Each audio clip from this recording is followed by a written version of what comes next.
On my son's wedding day, my daughter-in-law raised a toast. Auction to take my sick mother-in-law away. My son said, "I'll give $8. Everyone laughed at me. But when the Arab sheikh said, "I'll give $3 million, my daughter-in-law fainted. I'm glad to have you here. Follow my story until the end and comment the city you're watching from, so I can see how far my story has reached. I stood in front of my bedroom mirror, adjusting the navy blue dress I had bought specifically for Dean's wedding. At 62, I wasn't the young woman I once was, but I still wanted to look my best for my son's special day. The dress had cost me more than I usually spent on myself, but this was important. This was my only child getting married. 3 years had passed since Harold died, and Dean was all I had left. The house felt so empty without Harold's laughter filling the rooms, without his gentle snoring beside me at night. Dean had been my anchor through the grief, or at least I thought he had been. Looking back now, I realize I was just convenient for him when he needed something. I applied my lipstick carefully, the same shade of rose I'd worn to my own wedding 35 years ago. My hands trembled slightly, not from age but from excitement. Finally, Dean would have a family of his own, and maybe, just maybe, I'd get the daughter I'd always wanted in Fallon. I should have known better. The drive to the venue took 40 minutes, and I spent every one of them thinking about how proud Harold would have been. Dean looked so handsome in his black tuxedo, just like his father on our wedding day. But where Harold had looked at me with pure love during our ceremony, Dean barely glanced my way when I arrived. "Mom, you made it," he said, giving me a quick, obligatory hug. His voice held no warmth, just the tone you'd use with a distant relative you felt obligated to acknowledge. "Of course I made it, sweetheart. I wouldn't miss this for the world." But Dean had already turned away, his attention caught by someone else. I stood there for a moment, feeling invisible, before making my way to find my seat. That's when I noticed the arrangement. The immediate family was seated at the front table: Dean, Fallon, her parents, her siblings. I was placed at a table in the back, with people I didn't even recognize. "Excuse me," I said to the wedding planner, a young woman with a bright smile and a clipboard. "I think there's been a mistake with my seating." She checked her list twice. "You're Mabel Thornton, mother of the groom?" "Yes, that's right." "Then you're at table 12, just as requested." "As requested. By whom?" I didn't ask because I already knew. Fallon had orchestrated this and Dean had allowed it.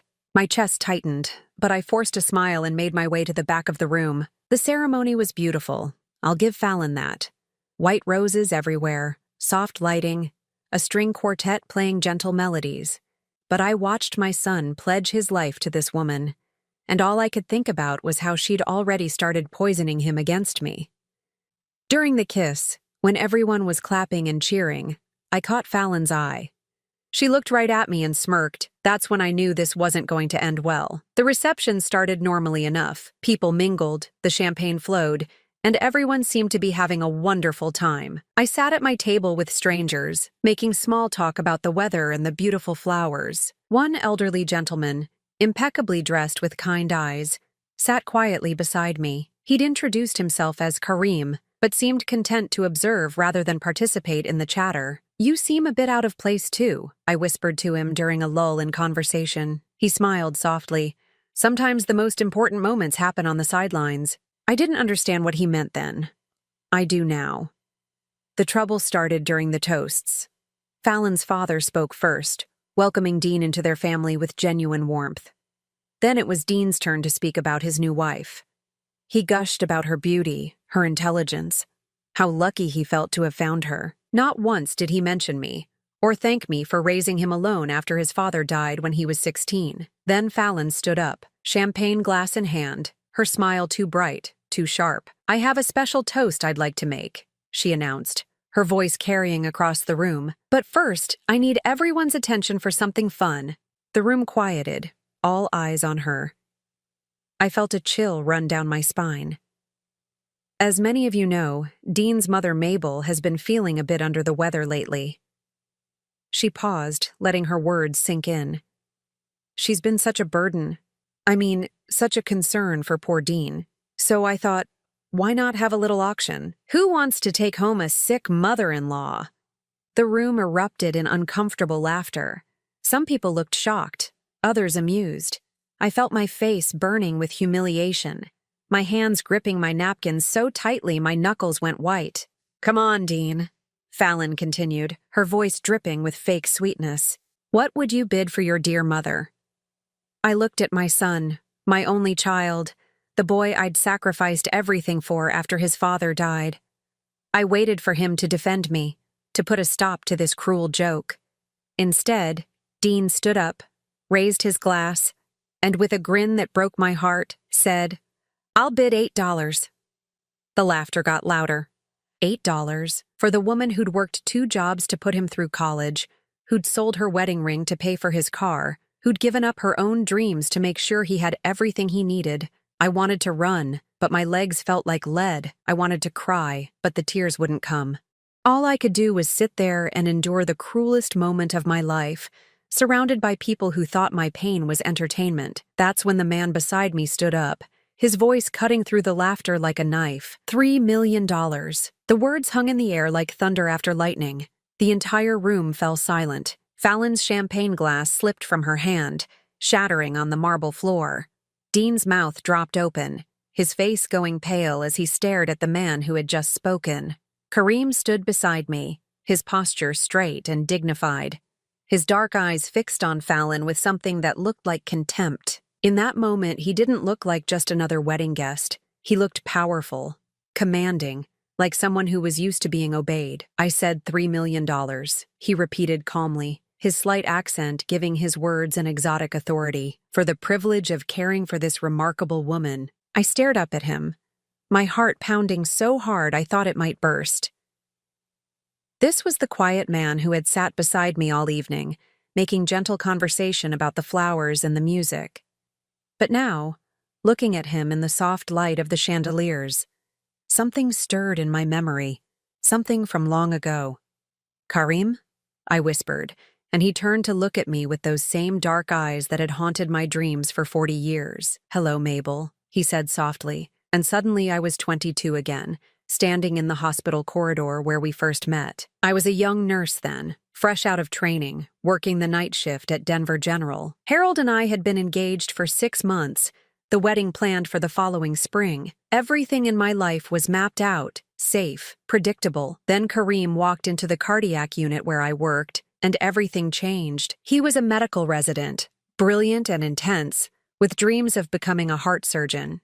He'd come to America from Saudi Arabia on a scholarship, determined to take everything he learned back home to help his people. We weren't supposed to notice each other. I was engaged to Harold, a good man from a good family. Kareem was foreign, temporary, different from everything my parents had planned for me. But from the first night we worked together, something electric passed between us. He would find excuses to come to my station, asking questions about patients we both knew he could handle himself. I would linger at the nurse's desk when I knew he'd be making his rounds. We talked about medicine, about life, about dreams we'd never shared with anyone else. "You have such gentle hands," he told me one night as we worked together to stabilize a patient, "but strong too. You could do anything, be anything you wanted." Harold never talked to me like that. Harold saw me as his future wife, the mother of his children, the keeper of his home. Kareem saw me as Mabel, just Mabel, with possibilities I'd never even considered. The night I knew I was falling in love with him, we were working late again. A patient had coded, and after we'd stabilized him, we found ourselves alone in the break room. Kareem was exhausted, his usually perfect posture slumped with fatigue. "I shouldn't be here," he said suddenly, not looking at me. "You're exactly where you're supposed to be," I replied, though I wasn't sure if I was talking about the hospital or something else entirely. "No, Mabel. I shouldn't be falling in love with a woman who belongs to someone else." My heart stopped. "Kareem, I know it's wrong. I know you're engaged, but I can't stop thinking about you, dreaming about you. When I finish my residency, I'm supposed to go back to Saudi Arabia, take over my family's medical practice, but all I want is to stay here with you." I should have walked away then. I should have reminded him about Harold, about my engagement, about all the reasons we couldn't be together. Instead, I stepped closer to him. "I think about you too," I whispered. That was the beginning of 6 months of secret meetings, stolen kisses, and a love that burned brighter than anything I'd ever felt. Kareem would bring me books of poetry, small gifts he'd picked up at the international market. He told me about his home, about the olive trees outside his bedroom window, about the night sky over the desert that was so clear you could see forever. "Come with me," he said one evening as we sat in his small apartment near the hospital. "When my residency is over, come with me. We'll build a life together, help people together. I can show you the world, Mabel." I wanted to say yes so badly it physically hurt. But I was 22, engaged to a man my parents approved of, terrified of disappointing everyone I'd ever known. "I can't," I whispered, tears streaming down my face. "You know I can't." "Why? Because of what people will think? Because it's not what your parents planned? Because I'm scared," I admitted. "What if we get there and you realize I'm not enough? What if your family doesn't accept me? What if I give up everything and lose you, too?" Kareem took my hands in his, those surgeon's hands that were so gentle and sure. "You will never lose me, Mabel. Never. But I can't force you to choose a life you're not ready for." The night before Harold and I were supposed to finalize our wedding plans, Kareem came to me one last time. "I'm leaving tomorrow," he said. "My residency is finished, and my family expects me back home. This is your last chance, Mabel. Come with me." I stood in that hospital corridor, torn between two futures. Harold represented safety, approval, the life everyone expected me to live. Kareem represented adventure, passion, a love that scared me with its intensity. I chose safety. I chose Harold. Kareem left the next morning without another word. I married Harold 6 months later, and I told myself I'd made the right choice. Harold was a good husband, a good provider. We had Dean, built a comfortable life together. But even on my happiest days, even when I was most grateful for what I had, there was always a small part of me that wondered what if. Now, 40 years later, Kareem stood beside me at my son's wedding, offering $3 million to rescue me from the cruelest humiliation of my life. The room was still silent, everyone staring at this distinguished stranger who had just upended their cruel game. Dean found his voice first. "I'm sorry. Who are you exactly?" Kareem smiled, but it wasn't warm. "I'm someone who recognizes the value of a truly exceptional woman when I see one." Fallon had recovered from her shock and was now staring at Kareem with undisguised greed in her eyes. $3 million? You can't be serious." "I'm completely serious," Kareem replied, "though I suspect Mrs. Thornton is worth far more than any amount of money." He looked down at me then, and in his eyes I saw 40 years of love that had never dimmed, patience that had never wavered, and a question that was finally being asked again. The silence in the ballroom stretched like a wire about to snap. 300 wedding guests sat frozen, champagne glasses halfway to their lips, all eyes moving between Kareem and the head table, where Fallon stood pale as her wedding dress. Dean looked like he'd been slapped, his mouth opening and closing without any sound coming out. $3 million, Kareem repeated, his voice carrying easily across the room. "Cash, for the honor of ensuring Mrs. Thornton receives the care and respect she deserves." Fallon made a strangled sound, her hand gripping the edge of the table so hard her knuckles went white.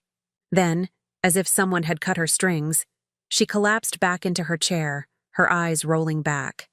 The maid of honor rushed to fan her with a napkin while Dean stood there, still staring at Kareem in complete bewilderment. "Mom," Dean said slowly, his voice cracking slightly. "Who is this man?"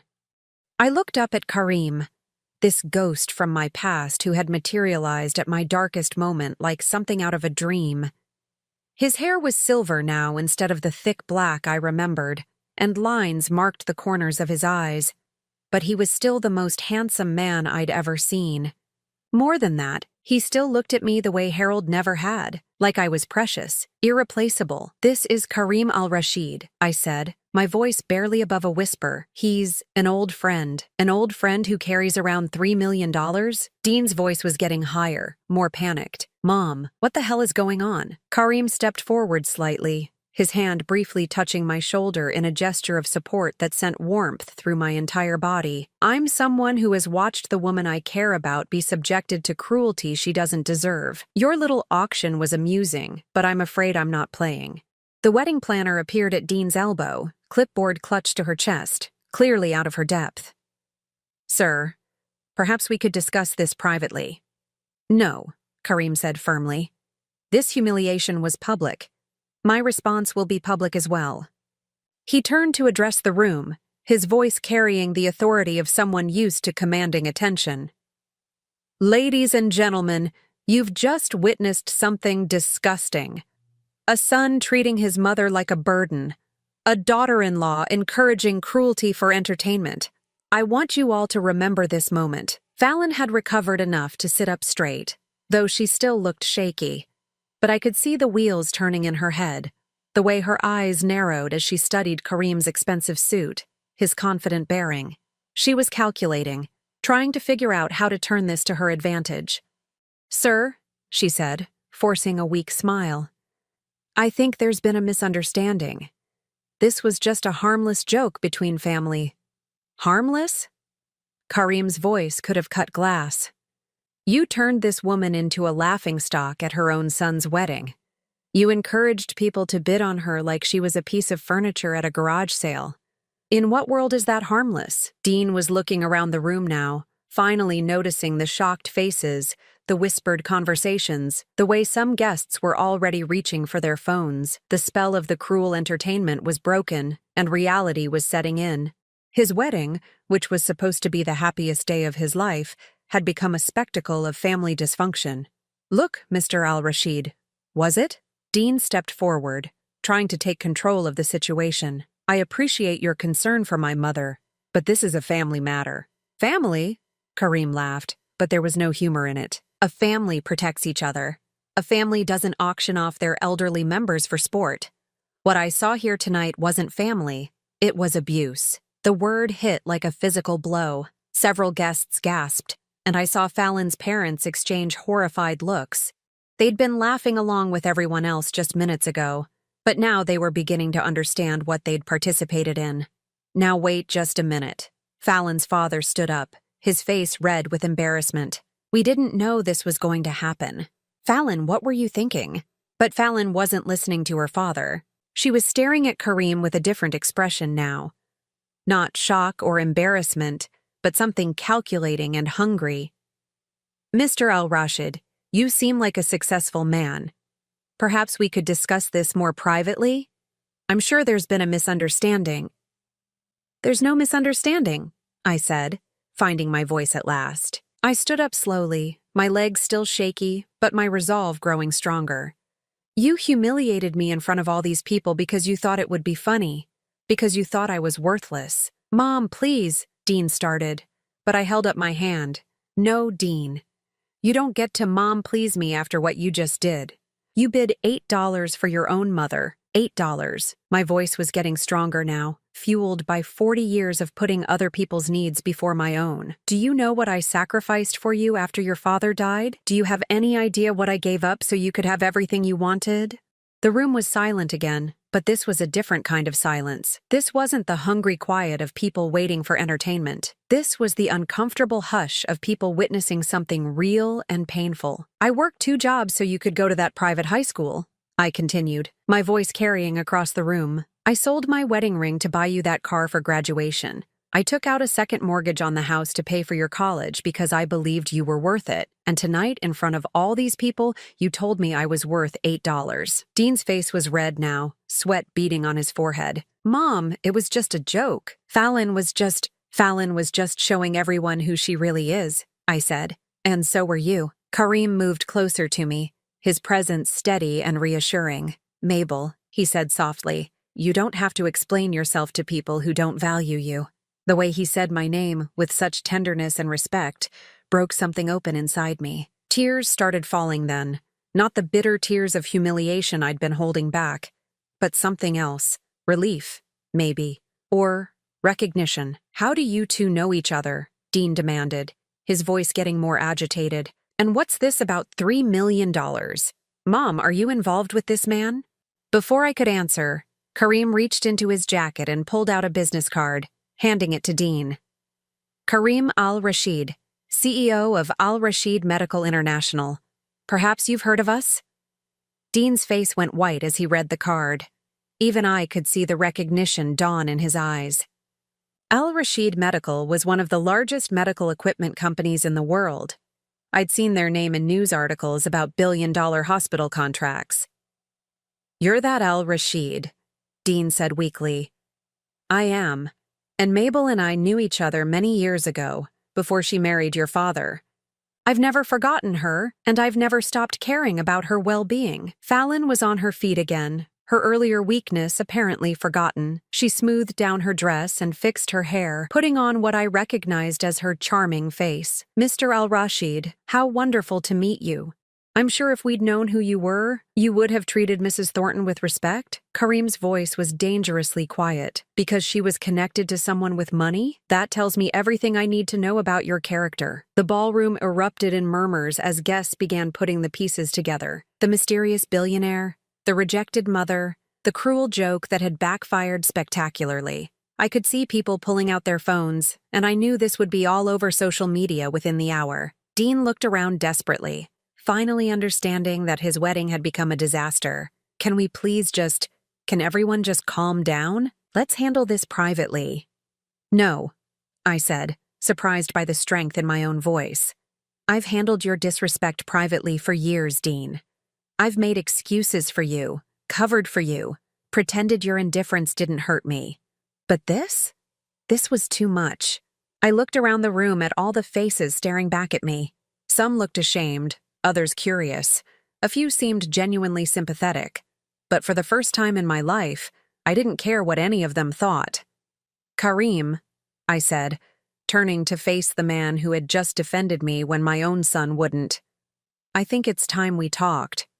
Kareem and I found refuge in a small side room off the main ballroom, away from the chaos and whispered conversations. My hands were still trembling as I sat down in one of the velvet chairs, the full weight of what had just happened beginning to sink in. Through the thin walls, I could hear the muffled sounds of damage control, Dean's voice, high and stressed, trying to explain to confused guests, Fallon's shrill protests, the general murmur of a party that had gone completely off the rails. "I can't believe you're here," I said, looking at Kareem as he sat across from me. Up close, I could see the years on his face more clearly, but they'd been kind to him. He looked distinguished, successful, every inch the international businessman he'd apparently become. "I never stopped thinking about you, Mabel," he said simply, "even after all these years." "But how did you know about the wedding? How did you even find me?" He smiled, and for a moment I saw the young resident I'd fallen in love with all those years ago. "I've kept track of you over the years, not in a stalking way," he added quickly, seeing my expression. "But I have contacts, people who occasionally mentioned how you were doing. When I heard Harold had passed, I wanted to reach out, but I wasn't sure you'd want to hear from me." "You should have," I whispered. "Those first months after Harold died, I was so lonely. When I learned about Dean's wedding, I thought it might be a chance to see you again, to make sure you were happy. I never expected." His jaw tightened. "I never expected to watch you be humiliated by your own son." The door burst open suddenly, and Dean rushed in, his tuxedo jacket wrinkled and his hair disheveled. Behind him came Fallon, who had somehow managed to fix her makeup and looked every inch the beautiful bride again, though her eyes were calculating and cold. "Mom, we need to talk," Dean said, closing the door firmly behind them. "This is getting out of hand." "Out of hand?" I stood up, feeling stronger with Kareem beside me. "What's out of hand is that you participated in your wife's cruel joke at my expense." "It wasn't cruel," Fallon interjected, her voice taking on that wheedling tone she used when she wanted something. "It was just harmless fun. Everyone was laughing. Everyone was laughing at me," I said sharply. "There's a difference." Dean ran his hands through his hair, leaving it even more disheveled. "Look, maybe it went too far, but you're overreacting. And now you've embarrassed us in front of all our friends and family." "I embarrassed you?" The words came out as almost a shout. "Dean, do you hear yourself? I'm not the one who turned my own mother into a punchline." Fallon stepped closer to Kareem, her entire demeanor shifting. "Mr. Al-Rashid, I think there's been a terrible misunderstanding. If we'd known who you were, of course we would have treated Mabel differently. You have to understand, we're just a simple family." "Simple?" Kareem's voice was ice cold. There was nothing simple about what I witnessed out there. That was calculated cruelty, designed to humiliate a woman who has clearly sacrificed everything for her family. "You don't know anything about our family," Dean said, his voice rising. "You don't know what she's like to live with, how demanding she can be." Demanding? I stared at my son in disbelief.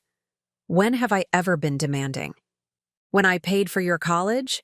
When I helped with the down payment on your house? When I babysat your friends' kids so you could go out? When have I ever asked you for anything except basic respect? The silence that followed was deafening. Dean's face was red, his mouth opening and closing like a fish out of water. He couldn't answer because there was no answer. I had never been demanding. I had been convenient. Fallon, sensing that Dean was failing, tried a different approach. "Mabel, sweetheart, you have to understand how this looks. A strange man offering millions of dollars for you? People are going to talk. They're going to say awful things about our family." "Your family?" I turned on her, years of suppressed resentment finally boiling over. "Since when am I part of your family, Fallon? You've made it clear from day one that I'm an inconvenience. You seat me at the back of the room like a distant relative. You make jokes about my health. You roll your eyes every time I speak. Don't you dare pretend you care about my reputation now." "That's not true," she said, but her voice lacked conviction. "It is true," Dean said quietly, and we all turned to look at him in surprise. "It is true, and I let it happen." He sank into a chair, his head in his hands. "God, Mom, what have I done?" For a moment, I felt a flicker of hope. Maybe this was it. Maybe this was when my son would finally see what he'd become, what he'd allowed to happen to our relationship. Maybe we could fix this. Then Fallon moved to stand behind Dean's chair, her hands on his shoulders, and I saw her grip tighten possessively. "Dean, don't let her manipulate you. She's just upset because her little plan backfired." "My plan?" I stared at her in amazement. "What plan?" "Bringing your rich boyfriend to the wedding to show us up. Did you think we wouldn't figure it out? Did you think we'd be impressed by his money?" Kareem stood up slowly, and something in his movement made everyone else take a step back. "Mrs. Thornton," he said, his voice formal and deadly quiet. "I'm going to give you one chance to apologize to Mabel for what you just said." "I don't owe her anything," Fallon said, but I could hear the nervousness creeping into her voice. "Actually, you do." Kareem pulled out his phone and scrolled through something quickly. "Dean, what company do you work for?" Dean looked confused by the sudden change of subject. "Henderson Medical Supply, why?" "And who do you think Henderson Medical Supply's biggest client is?" The color drained from Dean's face. No, that's not possible. Al-Rashid Medical International holds a 60% stake in Henderson Medical Supply, Kareem said calmly. "We acquired it last year as part of our North American expansion, which means, technically, I'm your boss." Fallon's mouth fell open. Dean looked like he was going to be sick. "Of course," Kareem continued, "I don't involve myself in day-to-day personnel decisions. I leave that to local management. But I do receive reports about employee performance, company culture, things like that." The threat was subtle but unmistakable. Dean's career, the job that supported his lifestyle and his new wife's expensive tastes, was ultimately in the hands of the man he'd just watched his wife insult.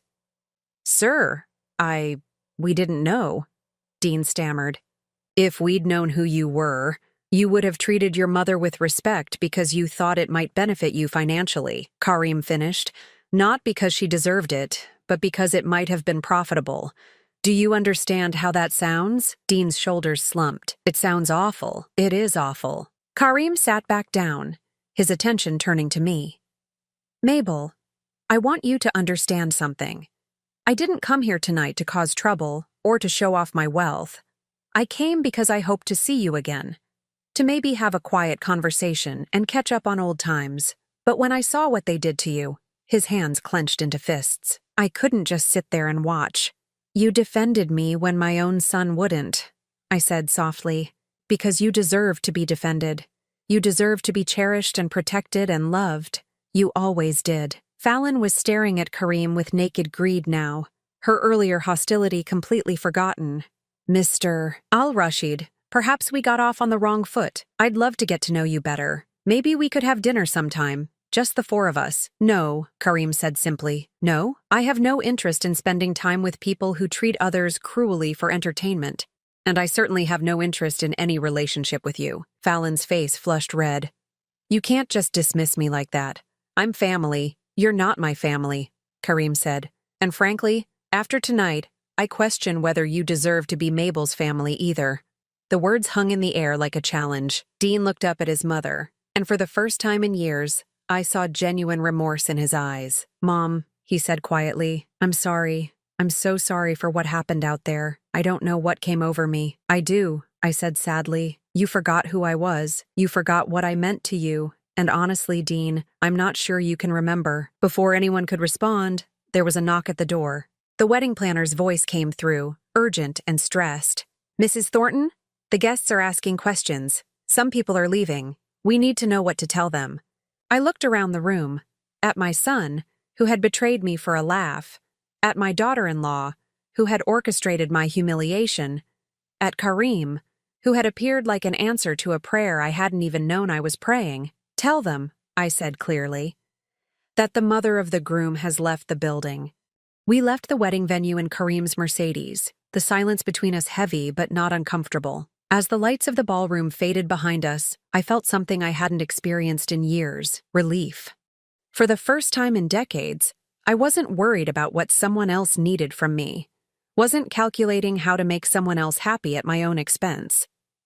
Where would you like to go? Karim asked gently as we pulled out of the parking lot. I don't know, I admitted. I haven't thought past getting out of there. Coffee? A quiet place to talk? I nodded, and he drove us to a small cafe downtown that was still open despite the late hour. The few customers there were absorbed in their own conversations or laptops, giving us the privacy we needed. Karim ordered us both coffee, and we sat in a corner booth, the events of the evening settling between us like dust after an explosion. I keep expecting to feel guilty, I said, wrapping my hands around the warm mug, for walking out on Dean's wedding, for causing a scene. But I don't. I feel free. Good, Karim said firmly. You should never feel guilty for refusing to be someone's target. He's my son, I said, though the words felt hollow even as I spoke them. I raised him alone after Harold died. I thought I did a good job. You did do a good job. Dean's choices tonight don't reflect on your parenting, Mabel. They reflect on his character. I sipped my coffee, thinking about all the years I'd made excuses for Dean's behavior. The way he'd stopped calling regularly after he met Fallon. How he'd forgotten my birthday last year but remembered to ask for money for their vacation. The gradual distancing that I'd told myself was just natural as he built his own life. When did I become so invisible? I asked, more to myself than to Karim. You were never invisible to me, he said softly. Never. Even after all these years, you're still the most beautiful woman I've ever seen. I looked up at him, this man who had loved me 40 years ago and somehow still saw value in me when my own family didn't. Karim, why didn't you ever marry? He was quiet for a long moment, turning his coffee cup in his hands. I tried once about 10 years after I returned to Saudi Arabia. My family arranged a marriage with a lovely woman from a good family. But on our wedding day, as I stood at the altar, all I could think about was you. It wasn't fair to her to marry her when my heart belonged to someone else. So you called it off? I called it off. My family was furious, but I couldn't live a lie. I threw myself into building the business instead, told myself that was enough. But it never was. The weight of his words settled over me. While I was building a life with Harold, raising Dean, playing the role of the perfect wife and mother, Karim had remained alone, carrying his love for me like a torch that never dimmed. I never forgot you either, I whispered. Even when I was happy with Harold, even when Dean was small and my life was full, there was always a part of me that wondered what would have happened if I'd been brave enough to go with you. And now? His dark eyes searched mine. What do you wonder now? Before I could answer, my phone buzzed with a text message. Then another, and another. I glanced at the screen and saw Dean's name appearing over and over. Mom, please come back. We need to talk. The guests are asking questions. This is humiliating. Fallon is crying. You're ruining our wedding. How could you do this to us? I showed the messages to Kareem, who read them with a deepening frown. Notice, he said, that not one of those messages contains an apology. He was right. Every message was about what I had done to them, how I had embarrassed them, how I needed to fix the situation I had supposedly created. Not one word acknowledging their part in what had happened. My phone rang then, Dean's name flashing on the screen. I almost declined the call, but something made me answer. Mom, thank God. Where are you? You need to come back right now. No, Dean, I don't. What do you mean, no? This is my wedding day. You can't just leave. I can, and I did. But people are talking. They're saying horrible things about our family. What people are saying about our family is true, I said calmly. You did humiliate your mother at your own wedding. Fallon did organize a cruel joke at my expense. And when someone defended me, you were more concerned about being embarrassed than about how your behavior made me feel. It was just a joke, Mom. God, you're being so dramatic. A joke is funny for everyone involved, Dean. What happened tonight was bullying. There was a pause. Then Fallon's voice came through the phone. She must have grabbed it from Dean. Mabel, this is ridiculous. You're acting like a child. Come back here right now and apologize to our guests. Apologize? I almost laughed. For what? For embarrassing us. For bringing that man and causing a scene. I didn't bring Kareem to cause a scene. He defended me because you and Dean were treating me like garbage. Kareem, is it? Fallon's voice turned sly. How convenient that your rich boyfriend showed up just when you needed him. How long have you been planning this little performance? Fallon, I said, my voice ice cold. You have exactly 1 minute to put my son back on the phone before I hang up and block both your numbers. You wouldn't dare. I hung up and immediately blocked both Dean's and Fallon's numbers. Then I turned my phone off completely and set it on the table. Feel better? Kareem asked. Actually, yes. We sat in comfortable silence for a while, the weight of 40 years of separation and the trauma of the evening slowly giving way to something else. Possibility. Mabel, Kareem said finally, I have something to ask you, and I want you to know that whatever your answer is, I'll respect it completely. I nodded, my heart beginning to race. Come with me, he said simply. Come to Dubai. Let me show you the life we could have had, the life we could still have. I have a beautiful home there, overlooking the Persian Gulf. We could travel together, see the world, spend whatever time we have left actually living instead of just surviving. The offer hung between us like a bridge I could either cross or turn away from. Kareem, I'm 62 years old. I'm not the young woman you fell in love with. Neither am I the young man who loved you, he said with a smile. We're both older, hopefully wiser, certainly more aware of how precious time is. But my feelings for you haven't changed, Mabel. If anything, they've deepened over the years. What about Dean? What about him? After tonight, do you really think he's going to welcome you back with open arms? And even if he does, will it be because he genuinely wants you in his life? Or because he's afraid of what his association with me might mean for his career? I knew he was right. Dean's attempts to get me back to the wedding hadn't been about love or regret. They'd been about damage control, about preserving the image he wanted to project. I raised him alone for so many years, I said. I sacrificed so much. And he repaid that sacrifice by auctioning you off for $8, Kareem said gently. Mabel, you've spent your entire adult life putting other people's needs before your own. When is it going to be your turn to be happy? My phone, even turned off, seemed to weigh 1,000 pounds on the table between us. In it were years of guilt trips, demands for money, expectations that I would always be available, always understanding, always sacrificing. But there were also pictures of Dean as a baby, memories of the good times we'd shared before Fallon came into the picture. I'm scared, I admitted. Of what? Of choosing wrong again, of giving up everything and then regretting it. Kareem reached across the table and took my hands in his, the same gesture he'd made 40 years ago when he'd first asked me to come with him. The only thing you'll regret, Mabel, is wasting any more time on people who don't value you. I can't promise that choosing me will be easy, but I can promise that you'll never again have to wonder if you're loved. I looked into his eyes, those dark eyes that had haunted my dreams for 4 decades, and I saw my future. Not the safe, predictable life I'd always chosen, but something beautiful and uncertain and alive. How long do I have to decide? As long as you need. I'm not going anywhere this time. But even as he said it, I realized I already knew what my answer would be. The girl who had been too scared to take a chance 40 years ago was gone. In her place was a woman who had learned, too late, but not too late to matter, that some chances only come once in a lifetime. 3 weeks later, I stood in my kitchen, packing the last of my dishes into boxes. The house felt hollow and strange, filled with the echoes of a life I was about to leave behind. Every room held memories: Dean's first steps in the hallway, Harold reading the newspaper at the breakfast table, family dinners that seemed warm and loving until I realized I was the only one making the effort.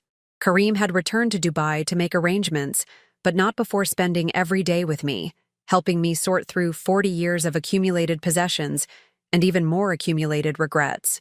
We'd talked for hours, filling in the gaps of our separate lives, and with each conversation, I felt more certain that I was making the right choice. The doorbell rang, interrupting my packing. Through the window, I saw Dean's car in the driveway, and my stomach tightened. I'd been expecting this visit, dreading it and anticipating it in equal measure. I opened the door to find Dean standing on my porch, looking tired and defeated. Behind him, Fallon sat in the car, her arms crossed, clearly furious about being dragged along. "Hello, Dean," I said quietly. "Mom." He looked past me at the boxes visible in the hallway. "So it's true. You're really leaving." "Yes, I am." "When?" "Tomorrow." His face crumpled slightly. "Mom, please, can we talk? I mean really talk, not like at the wedding. I know I messed up." "You humiliated me in front of 300 people," I said, not unkindly, but not softening the truth either. "You reduced my worth to $8 while everyone laughed. It was stupid. It was cruel. I know that now." He ran his hands through his hair, a gesture so familiar it made my heart ache. "But you're my mother. You can't just leave." "Why not?" The question seemed to catch him off guard. Because you're my mother," he repeated, as if that explained everything. "And what does that mean to you, Dean? What does being your mother entitle me to?" He opened his mouth, then closed it, struggling to find an answer that wouldn't sound hollow. Finally, he said, "It means your family." "Family supports each other," I said. "Family doesn't mock each other for entertainment. Family doesn't treat each other like burdens." "I know. You're right. And I want to make it up to you." "How?" Again, silence. Because the truth was, Dean didn't know how to value me beyond what I could do for him. He'd never learned to see me as a person with my own needs and dreams and desires. "What about him?" Dean asked suddenly, gesturing toward the car as if Kareem might materialize. "This guy you barely know?" "I've known Kareem longer than I knew your father when I married him," I said. "And in 3 weeks, he's shown me more respect and consideration than I've received from you in years. He's using you, Mom. Rich men like that, they don't fall for women women your age. He wants something. Women like me?" I raised an eyebrow. "You mean old? Worthless? Worth about $8? Dean flinched. "That's not what I meant." "It's exactly what you meant. And you're wrong, Dean. Kareem loved me 40 years ago when I was young and beautiful, and he loves me now when I'm older and grayer. He sees value in me that you've never bothered to look for." From the car, Fallon honked the horn impatiently. Dean glanced back at her, then at me, and I saw him make his choice, just as he had at the wedding. He chose her over me. "Look, Mom, Fallon thinks maybe we could work something out. If you stay, we could have dinner once a month or something. You could babysit when we have kids. We could be a real family." "Once a month," I repeated. "How generous. What do you want from me?" Dean's voice rose, frustration overtaking whatever remorse he'd been trying to project. "You want me to beg? You want me to get on my knees?" "I want you to love me," I said simply. "Not need me, not use me, not tolerate me. Love me." "But you don't, do you, Dean? You never learned how." He stared at me for a long moment, and I saw the truth in his eyes before he even spoke. I don't know how to do this without you. Do what? Life, marriage, being an adult. You've always been there to fix things, to pay for things, to make everything okay. And now you'll have to learn, I said gently. It'll be good for you. Fallon honked again, longer this time. Dean looked back at the car, then at me, clearly torn between prolonging this conversation and facing his wife's wrath. Go, I said. She's waiting. Mom? Go, Dean. Take care of yourself. Learn to be the man I raised you to be. He hesitated for another moment, then turned and walked back to the car. I watched them drive away, Fallon's animated gesturing visible through the passenger window, as she no doubt berated Dean for taking so long. I felt sad, but not surprised. Some people never change, and Dean had shown me exactly who he was. The next morning, Kareem arrived to take me to the airport. He found me sitting in my empty living room, holding a framed photo of Dean's graduation from college. In the picture, Dean's arm was around my shoulders, both of us smiling at the camera. It had been taken just 5 years ago, but it felt like a lifetime. Having second thoughts? Kareem asked gently, sitting beside me on the floor. No, I said, and I meant it. Just saying goodbye to who I used to be. And who was that? Someone who thought love meant sacrifice. Someone who believed that if I just gave enough, did enough, suffered enough, eventually I'd earn the love I wanted. I set the photo aside. I'm tired of earning love, Kareem. I want to just receive it. You will, he promised. Every day for the rest of our lives. The flight to Dubai was long, but I didn't mind. For the first time in years, I had nowhere I needed to be. No one depending on me. No obligations weighing me down. I slept better on that plane than I had in my own bed in months. Dubai was everything Kareem had promised and more. His home was a beautiful villa overlooking the Persian Gulf, with gardens that bloomed year-round and rooms filled with light and art. But more than the luxury, more than the beauty, I loved the peace. No phone calls demanding my attention, no guilt trips, no one treating me like an inconvenience. We were married 3 months later in a small ceremony in Kareem's garden, with just a few close friends as witnesses. I wore a dress the color of sunset, and Kareem couldn't stop smiling as we exchanged vows. When the imam pronounced us husband and wife, I felt something I hadn't experienced in decades. Joy. Pure, uncomplicated joy. Dean didn't call on my wedding day. He didn't call on my birthday the following month. In fact, I didn't hear from him at all until 6 months later, when a mutual acquaintance mentioned that he and Fallon were having marital problems. Apparently, without me there to manage their finances, mediate their arguments, and provide emotional support, they'd discovered they didn't actually like each other very much. The acquaintance asked if I planned to reach out to Dean, maybe offer to help save his marriage. I thought about it for exactly 30 seconds before saying no. My life now was full in ways I'd never imagined possible. Kareem and I traveled together, exploring places I'd only dreamed of seeing. We spent lazy mornings reading on our terrace, afternoons wandering through art galleries and markets, evenings cooking together in our beautiful kitchen. He treated me like I was precious, like my thoughts and opinions mattered, like my happiness was as important as his own. One evening, as we sat watching the sunset over the Gulf, Kareem took my hand and said, "Do you ever regret it? Leaving your old life behind?" I thought about Dean, probably sitting in his empty house, finally understanding what he'd lost. I thought about Fallon, no doubt looking for her next target now that I was no longer available. I thought about all the years I'd wasted trying to earn love from people who were incapable of giving it. "No," I said, meaning it completely. I regret not doing it sooner. The woman who had stood in that ballroom being auctioned off like a piece of furniture was gone.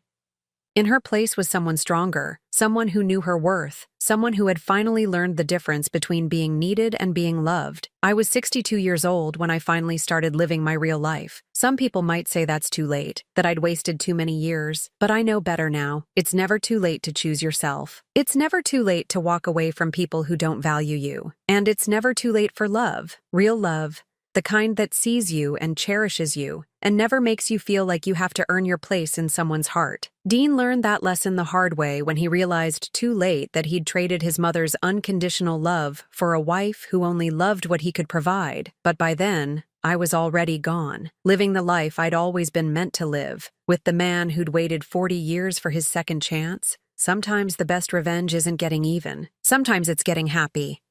Now I'm curious about you who listened to my story. What would you do if you were in my place? Have you ever been through something similar? Comment below, and meanwhile, I'm leaving on the final screen 2 other stories that are channel favorites, and they will definitely surprise you. Thank you for watching until here.